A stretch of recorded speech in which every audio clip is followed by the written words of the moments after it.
Two guys in the dark.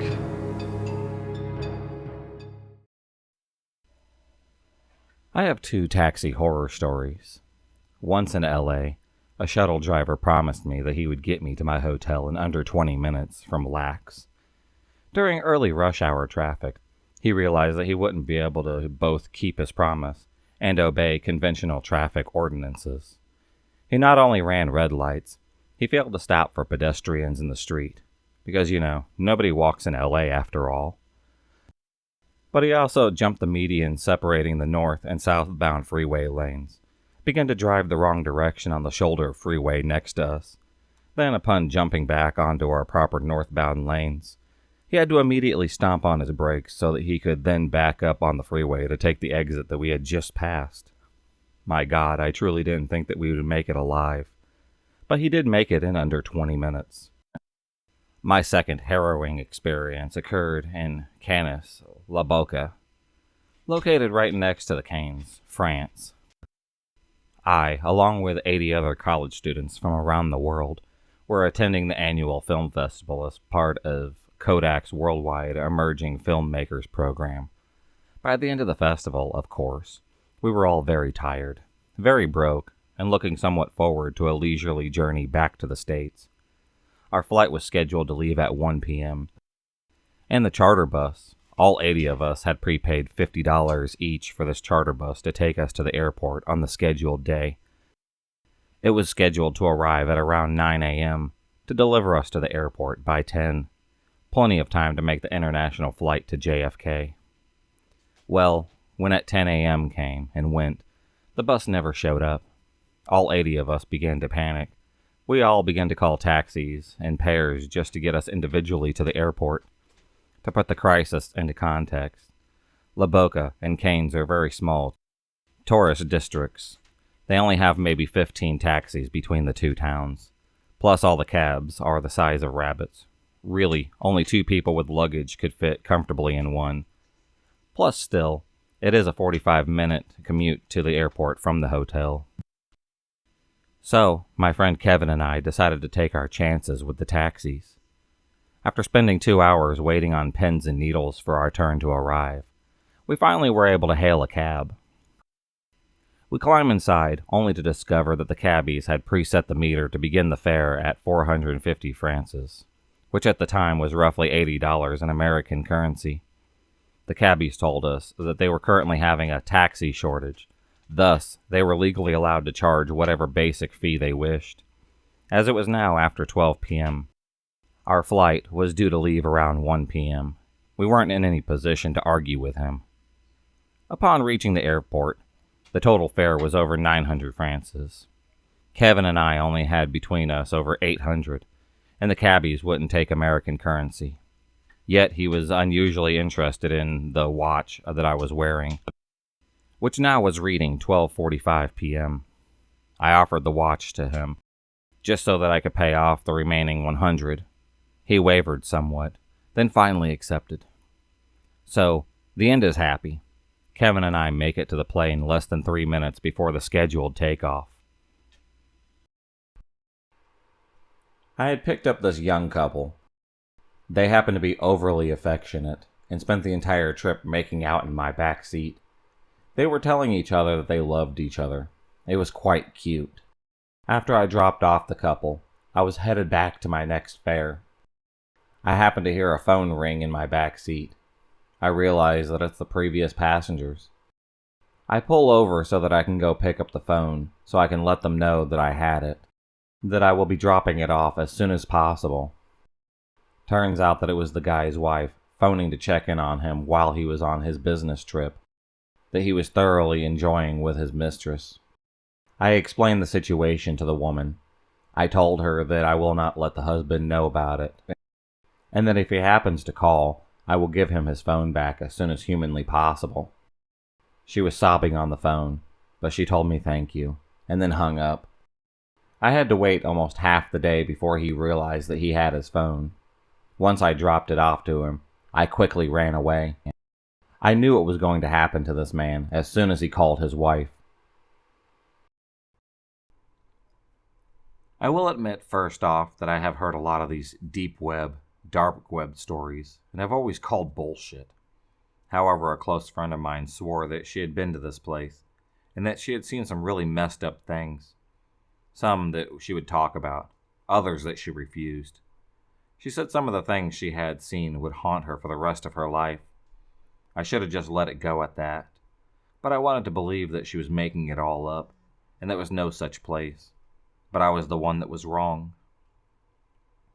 You know the drill by now. Downloaded Tor, Onion, and found the hidden wiki. I'd been warned about some of the links and how they can trick you into some really crazy and horrible things. I clicked a few. They were mostly sex meetups, escort requests, drug deals. Needless to say, it was really starting to think that I was right and that the deep web was just an easy way to make shady deals that couldn't be traced. It was lame, tame, and a little bit boring. I looked around for something remotely interesting until I found the link, The Night Watchman. Okay, this could be interesting. I was thinking that it might be some guy telling creepy stories, or walking around a sleepy town at night, or something like that. What greeted me was a flat black page with 3 videos blown up to cover the space, sitting side by side in the line. They were paused, and on each one of them was a picture of different people. The first one had a family of 4, a mom, dad, and 2 little girls. The second was a couple with a female being very obviously pregnant. The third was just one woman and her dog, a cute black lab with a white streak over his left eye. Before I could study them for too long, a voice came through. It was male, but slightly distorted so that I couldn't really hear what he actually sounded like. Here is what he said. Good evening. Tonight, the Night Watchmen have brought you 3 unique households. Each of them live different lives, believe different things, have different future plans. He stopped there and cleared his throat. For this next part, it sounded like he was smiling. Watch each video and then choose one.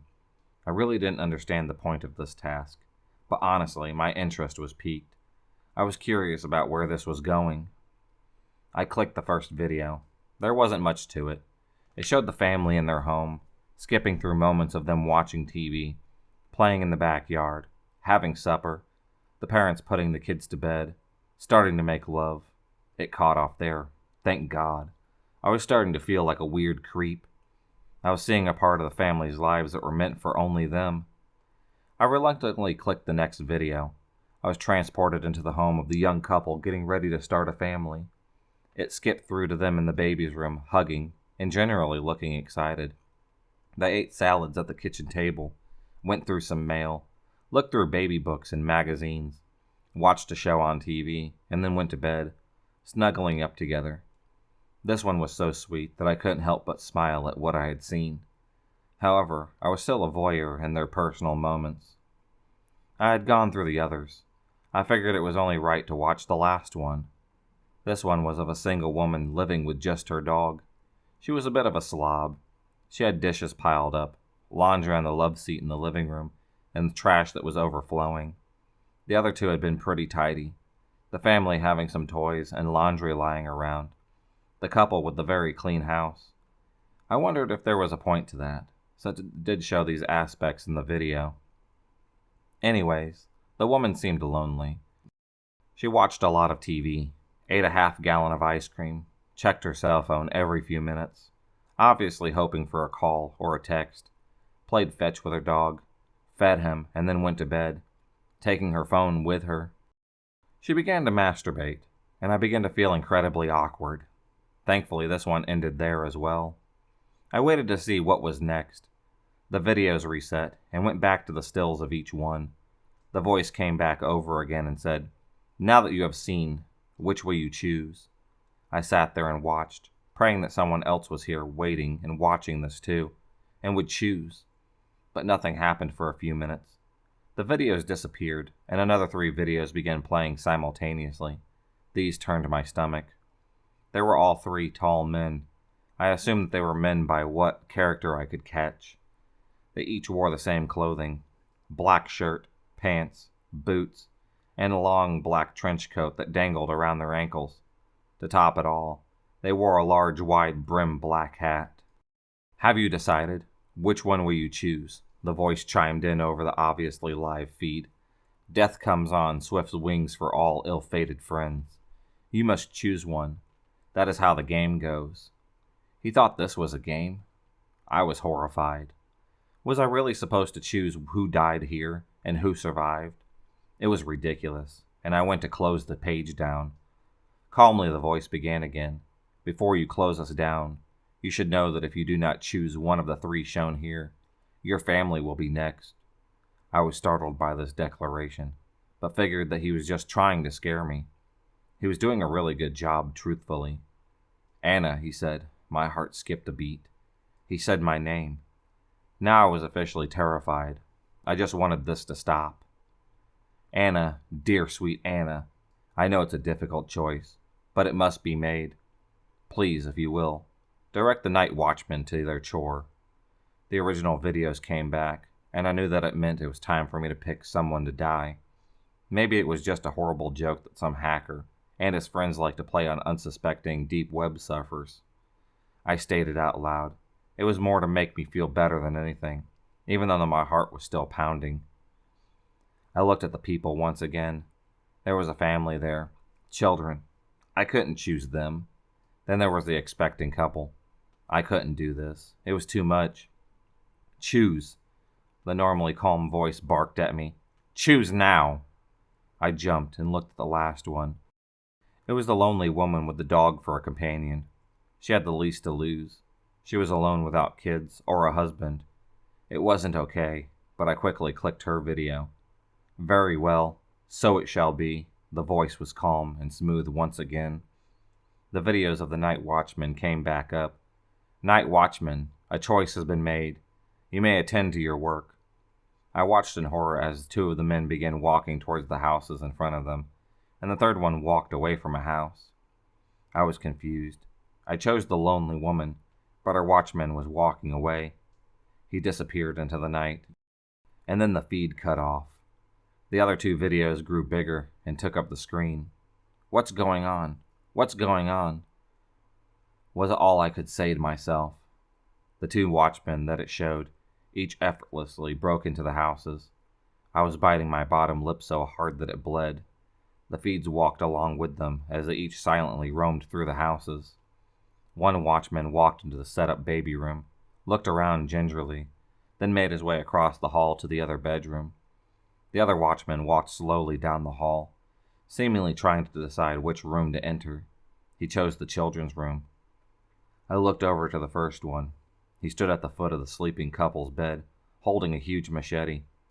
He walked to one side and began swinging wildly. There were screams so loud and frightened that I felt like I might pass out or throw up. I looked over to the other video, reluctantly. The watchman stood in the children's room, right in the center of the pink bunk bed. He also brandished a machete. I screamed as he raised it up and reached over and pulled the computer plug out of the wall. I was terrified, traumatized. What I had just witnessed. What had I just done? My mouth felt dry. My head was spinning out of control. My heart felt like it might burst from my chest. After several hours, I decided to go check my computer and hope that the nightmare I witnessed was gone. There was nothing. Days later, I was checking my email when I stopped and recoiled in horror. There was an email from the night watchman. I finally opened it. I really didn't know why. Maybe I was hoping that they would tell me I had been punked or something. Instead, it was just a few large words on an otherwise white background. Jenna thanks you for excluding her from a night watchman fate. We thank you for your choices too. We truly enjoyed our encounter with you. Come play again, any time. Attached was a picture of the lonely woman walking her dog in the park, still looking down at her phone. I will never, ever access the deep web ever again. I'm a female, and the story I'm about to share with you happened almost 10 years ago. At the point I was 17 years old. Like most teenagers my age, I was content to lock myself away in my room with my laptop and headphones. In autumn of that year, my parents went up north for the weekend.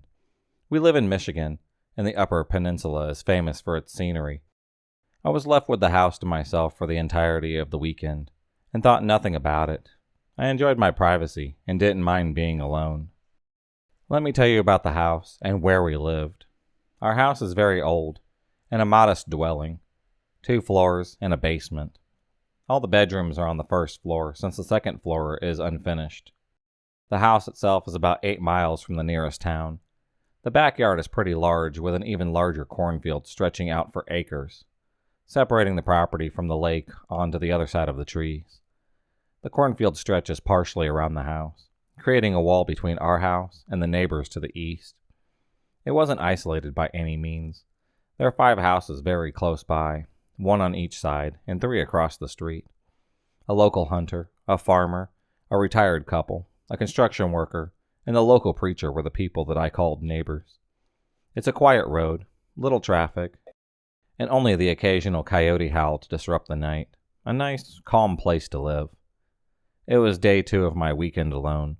It was a chilly evening, so I shut my window and locked it before I huddled up on my bed with my laptop. I've always been a big fan of urban legends, especially legends that have some truth woven into the tale. Truth always makes a good story better, and makes a scary story all the more frightening. That night I had no idea that I was about to take part in my own scary tale. While I was zoning out on my laptop, watching horror videos and reading stories online, I heard an odd noise over my headphones. I pulled one speaker away from my ear and focused on the sound. The sound was coming from my window. My bedroom is a corner bedroom, and as a result, I have 2 windows. One window facing my neighbor to the west, and the second window faced the backyard. It was the second window that had the strange noise. At first I thought leaves and loose branches were getting blown against the screen, since it was fall and the weather in Michigan could get pretty harsh and unpredictable. But my reasoning didn't quite fit with the sound. It wasn't a banging or a rattling. It was like metal wires snapping. I removed my headphones and used my laptop screen as a light to see where I was walking without putting a glare on the window's glass. The curtains and blind beneath were drawn, preventing anything outside from being able to see inside. I was nervous about looking outside. I was alone, and I had no idea what was going on. I hugged my wall as I slipped my fingers under the curtains and slowly and carefully pulled down one of the blinds so that I could look outside. There, standing in the darkness outside of my window, was a person holding a knife, cutting at my screen. My heart skipped a beat as my blood ran cold. My instincts told me not to make a sound and stay out of sight. I slid down my wall and crawled on my hands and knees to my cell, sitting on the small table next to my bed. I called 911 and whispered everything to the person on the other line. I told them someone was outside my window, and he had a knife, and that I was alone. The operator stayed on the line with me, kept reassuring me that the police were on the way. I could hear my screen being cut wide open. I kept telling her that I wanted to run, but she insisted that I stay and didn't make a sound. Suddenly, the snapping of the screen wires being cut stopped. I listened, and I almost screamed in fear when I heard a new sound. The knife was digging at the wood frame of the window, and the man was trying to pry it open from the outside. The motion light in the backyard suddenly flashed on, just seconds before the red and blue lights of the arriving police car showed through the other window. I listened carefully and heard someone running from the car to the backyard. I could also hear their radio clicking on and off as they checked the area. A loud knock at the front door made me jump. I heard a man call out for me, identifying himself as a cop. Still scared, I opened up my bedroom door and crept down the hall. I peeked into the living room and didn't see anything. The knocking persisted, and again the cop identified himself. I peeked through the window and front door, saw him standing there, his eyes still checking the yard. I flung open the door and almost pulled the cop inside my house, just so happy to see someone else. He asked if I was okay, and if I could give a description of the man that I saw. I couldn't. He was wearing all black, and had a hood pulled up which shrouded his face. All I could do was describe the large hunting knife that he used to cut open my screen. His partner joined him on the front porch, and told us that he didn't see anyone in the area. I kept insisting on what I saw, and they of course believed me, since the patrolling cop saw the damage on the screen. The cops did a second sweep of the property, and made sure every single window was secured, and that the doors were locked, and the garage was secure. Before leaving, the cops told me that they would keep a patrol car in the area, but they were confident that whoever I saw wouldn't be back. They just figured that it was some teenager who was trying to break in through my window and got scared when he saw the police car arrive. I thanked them and proceeded to double-check the locks for myself. I wanted to call my mom, but I knew my parents were already on their way home and would be back by morning. Unable to go back into my room, I chose to sleep on the couch in the living room and tell my parents as soon as they walked into the front door. About an hour later, after I finally was able to relax and started to drift off to sleep on the couch, I heard a loud bang against my back door. I sat straight up, looked through the kitchen, and to the back room that leads to the back door. Bang! This time I knew I was in danger. I grabbed my cell and dialed 911 again. This time I ran into the kitchen and grabbed a large knife from the butcher's block and huddled on the floor against the counter and the cabinets. I pressed the phone to my ear as the operator, a man this time, continued to talk to me so that I didn't feel alone. I gripped my knife tighter and began mentally trying to psych myself up. If this man managed to get in, would I be able to defend myself? He had a knife. Maybe that's why I grabbed one too. But I didn't know anything about him. How tall he was. How strong he was. Did I even stand a chance? I heard the banging again. I heard the wood on the door from the frame crack. The old door was locked on by a chain. One more hard kick would surely break the door down, and then I didn't want to think about it. I prepared for the final bang, for the door to give in, and for that man to attack me when I heard a voice yelling over the banging noise. "Get on the ground! Drop the knife!" "Oh, thank God," I said out loud. "The cops are here." The operator on the line, who had been speaking to me throughout the entire ordeal, continued to try and calm me down. I listened to the cop order the man to drop the knife over and over again, but I just knew that the crazy bastard wasn't going to listen. Then another bang, but it wasn't from someone kicking the door. It was from someone firing a gun. It was silent, and time seemed to just stand still. A gentle knock on the door drew my attention. The same cop as before was once again identifying himself at the front door. I told the operator a cop was at the door and then hung up. I opened the front door. The knife was still in my hand. The cop saw it, and very calmly suggested that I put it down. My hand was gripping the knife so tightly that my knuckles were white, and my fingers were cramped. When I dropped the knife, the cop escorted me from the front door to his car, which was parked on the side yard. Under the motion lights of the backyard, I could see his partner standing over the body of the man in black. I could see his knife lying on the ground just inches from his hand, and even from the distance, I knew there was blood on the blade. The man himself looked like he had been dead for weeks. His hood had fallen from his face, revealing it to the night. He was white and impossibly pale. His skin was unnaturally aged with heavy wrinkles and lots of discoloration. His hair was long, stringy, and blonde. His eyes, which were still open, were sunken into his skull. I was taken to the police station to deliver a statement and to ensure that there were no other attackers on my property. When I told them everything I knew to the interviewing cop, another cop walked into the room with a file in his hands. He whispered something to the first cop and handed them the file. I asked the cop if they knew who the man was, and he nodded. I asked to know who he was and what he wanted. At first the cop didn't want to tell me, but I just needed to know. I managed to coax the cop into telling me, and part of me wishes that I just let it go. The man was a chronic junkie who abused any and all drugs that he could get his hands on. He was also a violent schizophrenic with bipolar disorder. He used to live in the area until he was finally locked up in a mental hospital about 20 years prior. The act that got him locked away all those years was a result of his attempt to burn down a local church, declaring that he was the true Son of God, and that all religious figures, which were priests and ministers, were false prophets and tools of Satan. The cop figured that he was trying to break into my house, because he thought that that was where the preacher lived. He had the wrong house, and would have killed me anyways, if he had gotten inside at least. After a moment of letting that sink in, I asked why the cops didn't see him the first time that I called. His answer sent shivers up my spine, and now I never look at my backyard the same.